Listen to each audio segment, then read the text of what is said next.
Super Bowl 54. Ugh. February 2nd, 2020, down to Miami Gardens. Hard Rock Stadium, where the Niners give up 3 touchdowns in the fourth quarter. They get outscored 21-0 in that final frame. And it was all good when Fred Warner picked that play off, right? It was all good. They go into the end zone. They celebrate. They take the photo. And next thing you know, that photo was a crying meme, a crying Jordan meme all throughout the internet that entire offseason. And the Niners lose 31-20 to the Chiefs in Super Bowl 54. And just remember George Kittle saying, I will be back. I will be back. And the Niners have yet to be back. Although they got close last season, Super Bowl 54 stings. Everybody has forgotten, and I never see this highlight, Quan dropping that pick. Yeah. You know, the one that hit him in the shoulder pads.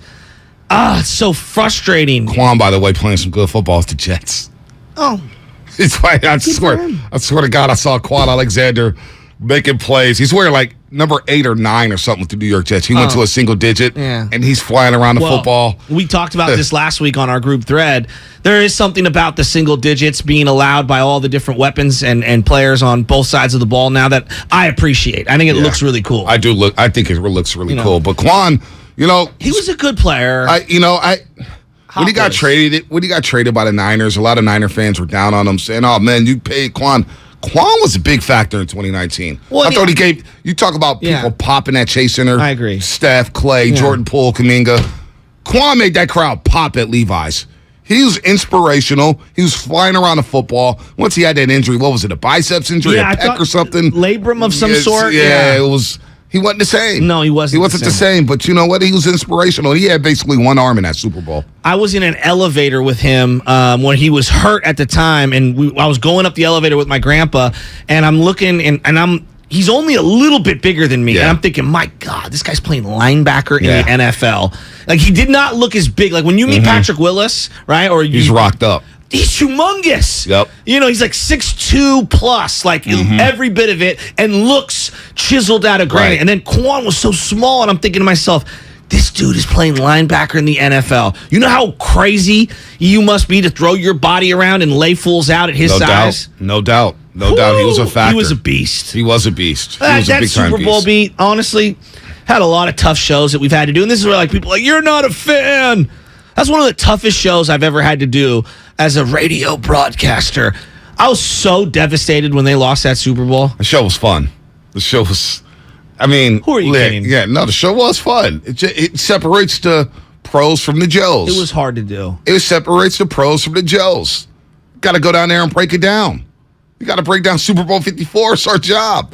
Tough losses. Got right in the studio and broke it down. And yeah, that Super Bowl where Kansas City wins it. And think about how it changed Andy Reid's narrative. Oh. Think about how it changed Kyle Shanahan's narrative.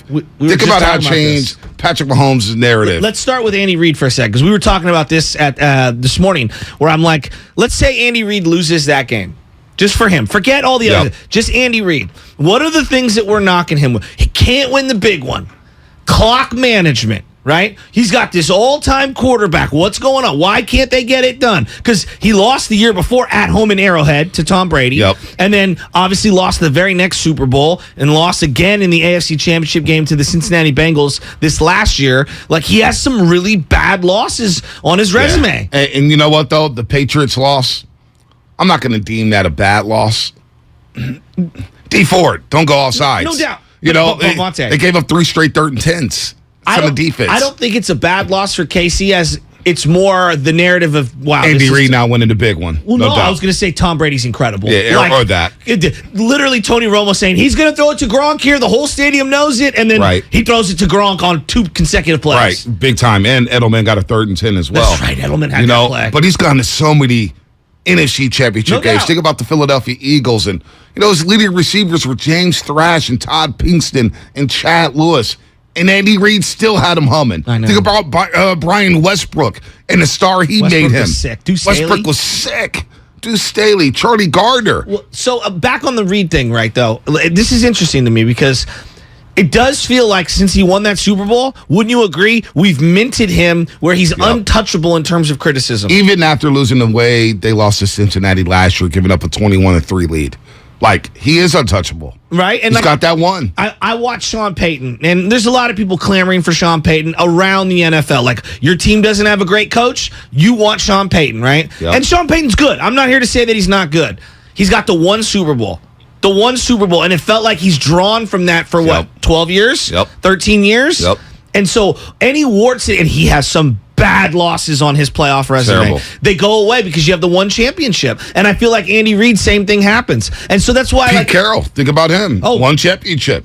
He's untouchable. No question. Untouchable. No now question. he has a championship in the pros and in college. I think he also has one of the worst crimes to NFL coaching in not handing the ball off to Russell Wilson. No matter whose fault it is, they didn't give it to, giving it to Marshawn Lynch. Right. Some people will tell you that was the right football play. Oh, that's one of the dumbest things I've ever heard in my life. So there it is. But you think about Andy Reid and what we think about Kyle Shanahan now.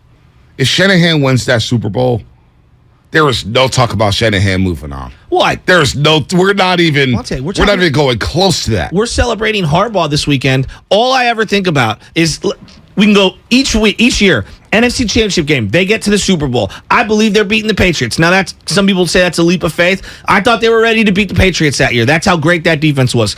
Let's say Frank Gore gets a touchdown on that first and goal or whatever situation, or Crabtree catches that ball, and the defense holds because Baltimore would have got the ball back. Defense holds, and they win that. How is Kaepernick different? How is Frank Gore different? How is Justin Smith, Patrick Willis? Harbaugh, is he still coaching here? Right. Harbaugh gets a lifetime contract. You think? He gets an extension right after the Super Bowl. You think? Oh, no doubt about it.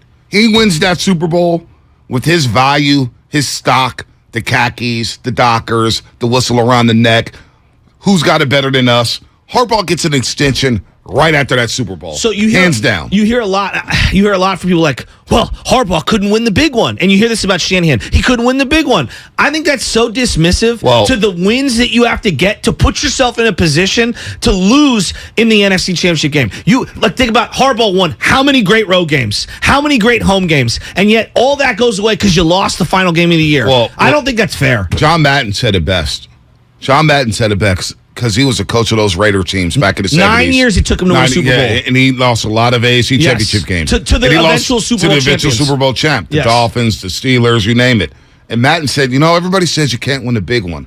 And he goes, all these games are big. That's what I'm saying. All these games are huge. We won a lot of big games. We were in a lot of big games. Sometimes you just don't win the one, but he won that one, and we think of John Madden very differently.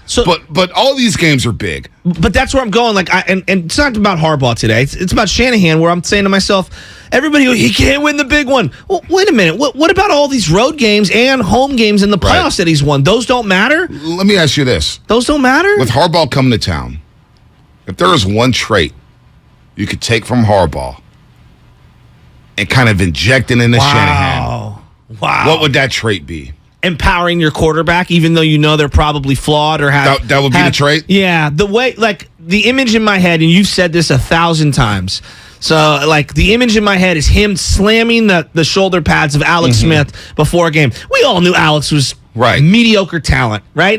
He had some good years. But I'm not, if we were just ranking physical talent and where he was psychologically at that point in his career, mediocre. Rock bottom. Right? And average at best, right?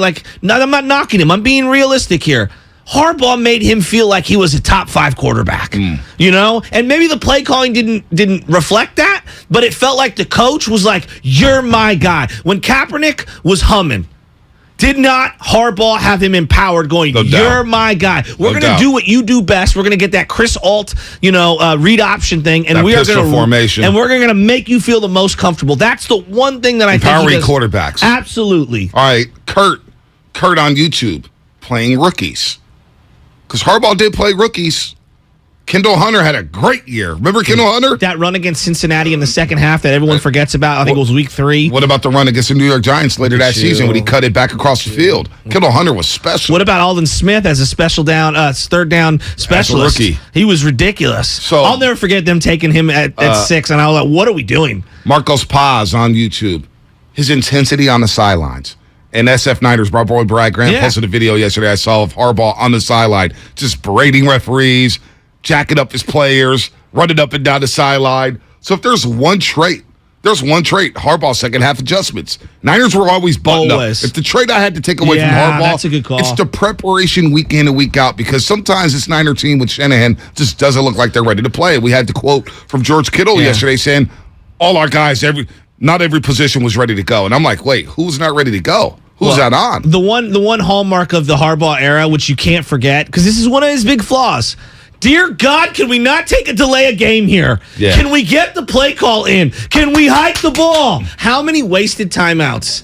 Because I don't even know what Greg Roman and him were doing inside people's headsets. Because they both called the plays. It was driving the play me went to Harbaugh, crazy. The play went to Harbaugh. Harbaugh will give the play to the quarterback, no doubt about it. But let's not act like Shanahan and company don't have the same problems. I know, but that was same issues. That was a big issue. That was a big issue. The other thing is that Harbaugh knew how to build a staff. Not that Shanahan doesn't, because I think that's one of his strengths as well. Harbaugh built beautiful staffs.